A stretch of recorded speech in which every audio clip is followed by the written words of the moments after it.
తాకట్టులో ఉన్న బంగారాన్ని విడిపించి ఆ రోజున్న మార్కెట్ ధర కట్టి మిగిలిన డబ్బును మీకు అందిస్తుంది కొమ్మూరి గోల్డ్. నమస్తే, వెల్కమ్ టు వి మీడియా. నేను మీ సాయి. ఈరోజు ఎన్టీఆర్ బాలకృష్ణపై ప్రేమతో ట్వీట్ చేయడం జరిగింది. బాలయ్యకు ఒక షూటింగ్ స్పాట్లో చిన్న గాయం అయితే ఆయన హాస్పిటల్ పాలయ్యారు చిన్న చికిత్స కోసం. బాబాయ్ గెట్ వెల్ సూన్ అంటూ కూడా ఎన్టీఆర్ ట్వీట్ చేయడం జరిగింది.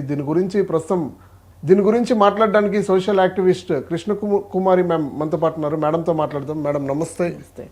మేడం, ఈరోజు చాలా రోజుల తర్వాత ఎన్టీఆర్ పోస్ట్ చేయడం జరిగింది ట్వీట్లో, బాబాయ్ గెట్ వెల్ సూన్ అంటూ కూడా.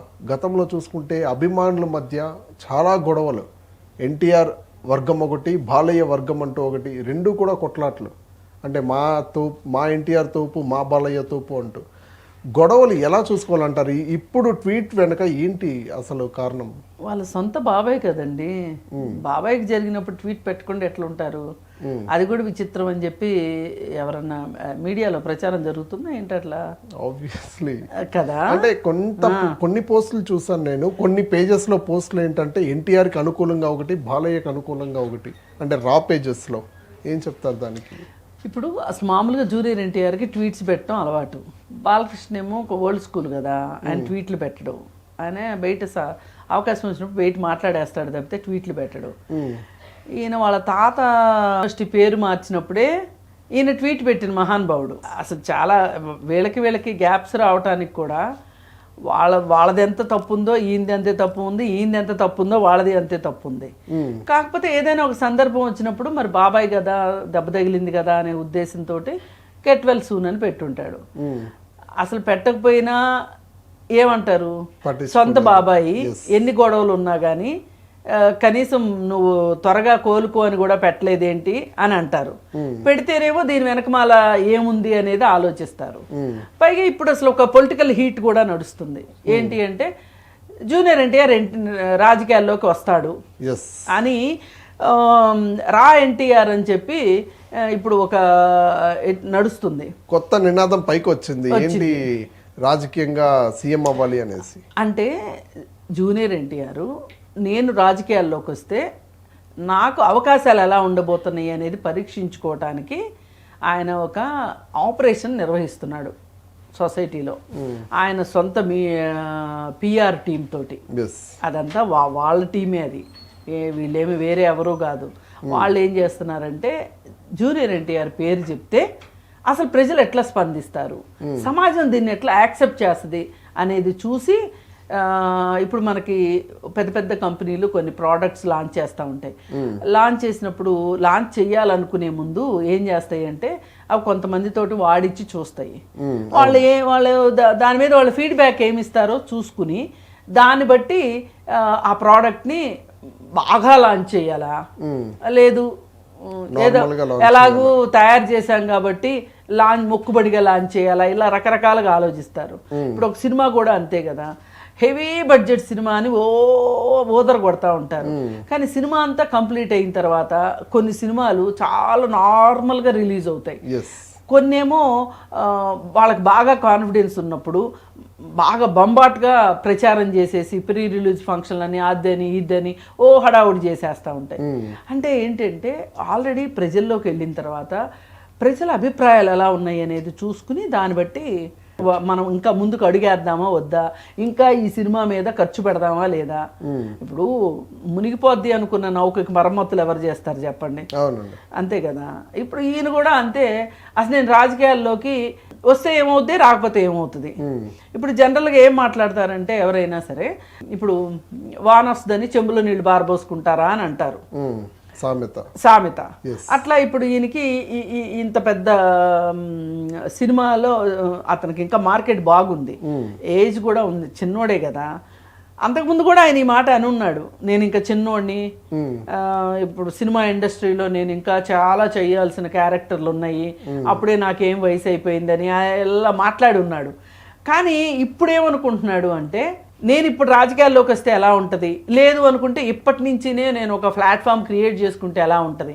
ఈ మొత్తానికి దరిద్రం ఏంటి అంటే ఆ తమిళనాడులో విజయ్ గెలవటం. అదే నేను చాలా మందికి ఆశ వచ్చేసింది, ఆయన గెలిచినప్పుడు నేను ఎందుకు గెలవకూడదు. ఇప్పుడు ఈయన ఏమనుకుంటా ఉండుంటాడంటే నేను 2009 నుంచినే రాజకీయాల్లో ఉన్నాను కదా, అప్పటి నుంచి నేను గనక రాజకీయంలోనే ఉండుంటే గనక ఈ పాటికి సీఎంని అయ్యి ఉండేవాడిని. విజయ్ అవ్వగలేంది నేను ఎందుకు అవ్వలేను అనేది వచ్చింది ఇప్పుడు చాలా మంది. అక్కడ కూడా జెన్జీ కిడ్సే ఉంటారు చాలా మంది. ఇక్కడ కూడా జెన్జీ కిడ్స్ ఎక్కువ కూడా అట్రాక్షన్ ఇస్తూ ఉంటారు హీరోలకి. ఎన్టీఆర్ కి ఫ్యాన్ ఫాలోయింగ్ ఉంది కాబట్టి మేబీ ఆలోచన వచ్చి ఉండొచ్చు. అక్కడ ఓన్లీ జెన్జీ కిడ్సే కాదండి, ఉమెన్ బాగా సపోర్ట్ చేశారు విజయ్కి.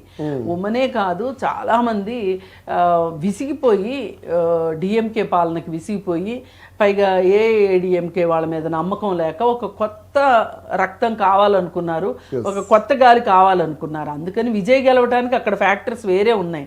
పైగా అతను ఒక వెన్నుముకున్న వ్యక్తిగా, నేను ఎవరితోటి నేను కలవను, నేను గెలిచినా ఓడినా ఒక్కడనే పోటీ చేస్తాను, ఇట్లాంటి ఒక ఉద్దేశంతో అతను ముందుకెళ్ళాడు, సక్సెస్ అయ్యాడు. అక్కడ ఒక పొలిటికల్ గ్యాప్ ఉంది. ఇప్పుడు కూడా ఆంధ్రప్రదేశ్లో పొలిటికల్ గ్యాప్ ఉండొచ్చు, ఎప్పుడైనా ఒక అవకాశం ఉంటుంది. ఆ అవకాశం తీసుకోవడం మనకు రావాలి. ఇప్పుడు ఈయన నేను వెళ్ళాలా వద్దా అనుకునేవాళ్ళు. ఇప్పుడు ఈత నేర్చుకోవాలి అనుకున్నప్పుడు మునిగిపోతానేమో అనుకుంటే ఈత రాదు. నేను ఏమైనా సరే ఈత నేర్చుకుంటాను, నాకు ఈత రావాల్సిందే అని దూకే వాళ్ళ కాన్ఫిడెన్స్ వేరే ఉంటది, ఎవరన్నా బలవంతంగా తోసిన వాళ్ళ కాన్ఫిడెన్స్ వేరే ఉంటది. అందుకని నేను చావో బతుకో రాజకీయాల్లో తేల్చుకుంటాను అనుకుని దిగితే ఏదైనా జరగచ్చు. కానీ ఇప్పుడు నాకు సినిమాలు బాగానే ఉన్నాయి కదా, ఇప్పుడు రాజకీయాల్లోకి వెళ్ళటం ఎందుకు అనుకోవటము, లేదు విజయ్ గెలిచాడు కాబట్టి నేను గెలుస్తాను అనుకోవటము, ఇవన్నీ కరెక్ట్ కాదు. మీరు దిగాలనుకుంటే ఇప్పుడు బాబాయిని మంచి చేసుకోవటము అని అంటే ఈ కుటుంబంలో వాళ్ళతోటి నేను బాగానే ఉన్నాను అనే ఒక ఇంప్రెషన్ కోసం ఈ ట్వీట్ పెట్టాడని కూడా కొంతమంది అనుకోవచ్చు. ఏది ఏమనుకున్నా సరే కొంత వాళ్ళు వద్దనుకున్నారు జూనియర్ ఎన్టీఆర్ని, తెలుగుదేశం వాళ్ళు కూడా. ఎందుకంటే ఇప్పుడు బాలయ్య కూతుర్ని నాయుడు గారి అబ్బాయికి ఇచ్చారు, నారా కుటుంబానికి ఇచ్చారు. ఇచ్చిన తర్వాత ఏమనుకుంటారు ఎవరైనా, నా అల్లుడు సీఎం అవ్వాలి అని చెప్పి బాలకృష్ణ అనుకోవటం అదేం పెద్ద వింత విచిత్రం కాదు. నాయుడు గారి కుటుంబంలో కానీ అలా ఆవిడ కానీ వాళ్ళు మా అబ్బాయి అవ్వాలి అని అనుకోవటం కూడా వింత విచిత్రం కాదు. ఇంక వీళ్ళకి ఏమనిపిస్తుంది, అసలు ఎందుకు ఎవరో జూనియర్ ఎన్టీఆర్ ఎందుకు రావాలి? పార్టీ తాతగారిది కదా. అవునండి, తాతగారిది అయితే ఇన్ని రోజులు ఏం చేశాడు? ఇప్పుడు భువనేశ్వర్ని అసెంబ్లీలో ఆ విధంగా మాట్లాడుతుంటే ఏం చేశాడు? ఎన్టీఆర్ యూనివర్సిటీ పేరు మార్చినప్పుడు ఏం చేశాడు? వాళ్ళు అడిగేవి వాళ్ళకే ఉన్నాయి. ఇప్పుడు రేవు పెడితే ఎలా ఉంటది అంటే నీ ప్రశ్నలు నీకుంటాయి, వాళ్ళ ప్రశ్నలు వాళ్ళకుంటాయి. అందుకని అయినప్పటికీ ఏదో అంటే సామెత ఉంది కదా, అయినను హస్తినకు పోయి రావాలని అన్నట్లు రాజకీయాల్లోకి రావాలి అనుకుంటే దిగాల్సిందే, వెనక ముందు చూడకూడదు. నిజంగా రాజకీయాల్లోకి రావాలి అనుకుంటే గనక దిగితే విజయమో వేరే స్వర్గమో అదే తేలుతుంది కదా. బాలయ్య గారు గెట్ వెల్ సూన్ అయినాక ఇంటికి వచ్చిన తర్వాత వెళ్ళి కలిసే అవకాశాలు ఇట్లాంటివి ఏమన్నా కనిపిస్తాయా? అంటే మామూలుగా ఫ్యాన్స్ మధ్య ఇట్లుండేది ఘర్షణలు అనేది నేను ఒకటే అలా కాదండి. ఈ ఫ్యాన్స్, ఈ ఘర్షణలు ఇవన్నీ ఫ్యాన్స్కి ఒక పూట అన్నం పెడతాయా చెప్పండి? పెట్టవు. అందుకని ఏంటంటే అసలు ఒక సినిమా చూసి ఆనందం పొందటము అదొక ఏమంటాం వినోదాన్ని వినోదంగా చూడాలి, స్పోర్ట్స్ లాగా చూడాలి, రాజకీయాల్ని ప్రాణంగా చూసుకోవాలి. ఎందుకంటే మన తలరాతలు మార్చేది రాజకీయానికి మీరు ఎంత ఇంపార్టెన్స్ ఇస్తే అది మీకేమన్నా మీకు కాకపోతే మీ భవిష్యత్ తరాలకైనా ఉపయోగం ఉంటుంది. ఒక సినిమా ఆర్టిస్ట్కి ఫ్యాన్ అయితే ఏమొస్తుంది చెప్పండి? నాకు అర్థం కాదు. ఇటు వీళ్ళకి ఫ్యాన్స్ అయ్యి అటు వాళ్ళకి ఫ్యాన్స్ అయ్యి ఎవరికండి అంత తీరిగ్గా ఉంటుంది? ఇప్పుడు మీరున్నారండి, మీరు ఉద్యోగం చేసుకుంటున్నారు, నేను పని చేసుకుంటున్నా, మనం ఇష్టమైన రోజున ఇంట్లో కూర్చొని సినిమా చూస్తాం. లేదు ఇంకా డబ్బులు ఎక్కువ ఉన్నాయి, థియేటర్లు ఫీలింగ్ రావాలి అనుకుంటే థియేటర్కి వెళ్ళి సినిమా చూస్తాం. అంతవరకే ఉంటుంది కదా. అంతకు మించి చేయడానికి మీకు తీరుకుందా, నాకు తీరుకుందా? తీరిక ఎవరికి ఉంటుంది చెప్పండి? ఆ తీరిక లేని వాళ్ళల్లో ఒక భావావేశాలు తీసుకొని వచ్చి మీరు వాళ్ళ ఫ్యాన్స్ అంత చేస్తున్నారని వీళ్ళ ఫ్యాన్స్ ఇంత చేస్తున్నారు అనుకుని ఫ్యాన్స్ అవ్వటమే కానీ ఏంటి లాభం ఏంటి చెప్పండి? ఇప్పుడు ఫ్యానే అయ్యి ఉండాలా సినిమా చూడాలంటే? Every common man has to use. అంతే, డబ్బులుంటే థియేటర్కి వెళ్ళి చూస్తాం, లేదంటే ఇంట్లో చూస్తాం. ఇప్పుడు ఇంట్లో చూసుకోవడం ఎక్కువైంది కదా. ఇప్పుడు మన రాజా ది గ్రేట్ ఏదో సినిమా వచ్చింది కదా, రాజా సాబ్. రాజాసభ రాజాసాబ్ సినిమా వచ్చింది, థియేటర్లో పోయింది, కానీ ఓటీటీలో బాగా ఆడుతుంది. చెప్పలేము ఏది ఎట్లా ఆడుతుంది, ఏది ఎలా ఉంటుంది అనేది. అందుకని ఆయన ఇంటికి వెళ్ళాక కలుస్తాడా లేదా, ఇవన్నీ ఏంటంటే పల్లెని ముచ్చట్లు నా దృష్టిలో. ఏమవుద్దండి, డబ్బులు ఉన్న వాళ్ళకి అనారోగ్యం వస్తే కూడా ఏమవుతుంది చెప్పండి, దెబ్బ తగిలితే కూడా అంటే చాలా మందికి డౌట్స్ ఉన్నాయి. కొంతమంది పోస్టులు కూడా ఎక్స్ లో పోస్ట్ చేస్తారు. ఇందాక నేను చూసినప్పుడు అయితే పోస్టులో ఉంది బాలయ్య గారిని బాబాయ్ని కలవబోతాడా లేదా, ఇట్లాంటి డౌట్స్ అడుగుతున్నారు. అందుకే ఒకసారి మీ విశ్లేషణలు అయితే కరెక్ట్ గా ఉంటాయని చెప్పి మిమ్మల్ని అడగడం ఇప్పుడు జరిగింది. ఒకటండి, వెళ్ళి చూడాలనిపించింది అనుకోండి, రావద్దని అయితే అంటారు కదా, అన్నారు. అనరు, వెళ్తారు చూస్తారు. ఇప్పుడు ఆయనకి చుట్టాలే అవ్వక్కర్లా, స్నేహితులు కూడా వెళ్ళి చూస్తారు, సినిమా ఇండస్ట్రీ వాళ్ళు వెళ్ళి చూస్తారు. పైగా నేను అనుకోవటం అందరూ రావాలి, నన్ను చూడాలి, నా గురించి పట్టించుకోవాలి అనుకునే రకం కాదు. ఆయనకి దెబ్బ తగిలింది, ఆయన ఇప్పుడు షూటింగ్కి విఘాతం కలిగిందనే బాధపడే మనిషే కానీ వేరే ఏం కాదు. పైగా నన్ను అడిగితే అసలు రాజకీయ నాయకులకు సినిమాలు ఎందుకండి, అందరూ చేస్తారు కదా, అయితే ఇక అందరూ ఆపేయాలి. ఇంకా అదే నేనంటున్నా, ఆపేయాలి పూర్తిగా. ఇప్పుడు మీ పూర్తి సమయం రాజకీయాలకు ఇవ్వాలనుకుంటేనే రాజకీయాల్లోకి రండి. కాసేపు వ్యాపారం, కాసేపు సినిమాలు, కాసేపు రాజకీయాలు అంటే కాదు.